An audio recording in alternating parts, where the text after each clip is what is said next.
అసలు వాళ్ళ గురించి కూడా మాట్లాడుకోవద్దు, టైం వేస్ట్ పనులు అంతా.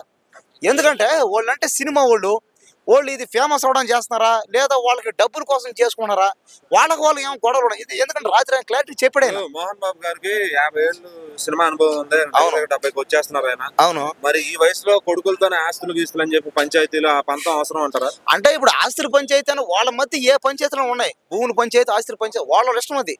మనం ఇప్పుడు మీడియా వాళ్ళు కానీ ఎవరైనా సరే, అది పెద్ద మీడియానా చిన్న మీడియానా, ఏదో మీలాంటి మాలాంటి చిన్న చిన్న మీడియా కానీ పోవడం అది కరెక్టే కాదు. ఇది వాళ్ళని పిలవల, వాళ్ళు రండి అని ఏమో పిలవల, చెప్పలా.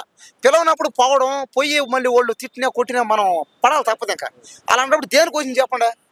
ఇప్పుడు పోయి మరీ తన్నించుకోవాల్సిన అవసరం దేనికి? మళ్ళీ మోహన్ మనకెందుకు? బాబు గారు ఒక మాట అన్నారు, ఏమని? "ఈ నా ప్రతి రూపాయి నేను కష్టపడి సంపాదించుకున్నా, మీకు ఇవ్వను రా" అని చెప్పి. అవును, నిజమే. అది ఆయన ఇష్టం, ఇస్తాడో ఎవడో అది ఆయన ఇష్టం. అది ఇప్పుడు పిల్లలకి మాత్రం అడిగే హక్కు అయితే లేదు. ఆ వాళ్ళకి చేయాల్సినంత చేసాడు ఆయన, జనరల్ గా నీకు చదివిచ్చాడు.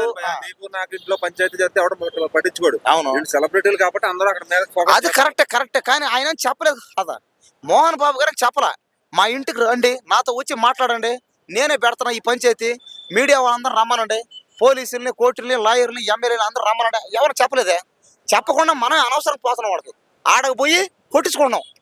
ఆడ కొట్టించుకునేవాడు ఎవడన్నా కొట్టించుకోవాలంటే పోండి అక్కడికి, లేదా నాకేం వద్దులే, నాకు ఎందుకంటే మీ ఇష్టం. అది ఇప్పుడు ఎక్కడ చేరు కూడా మాట్లాడచ్చు.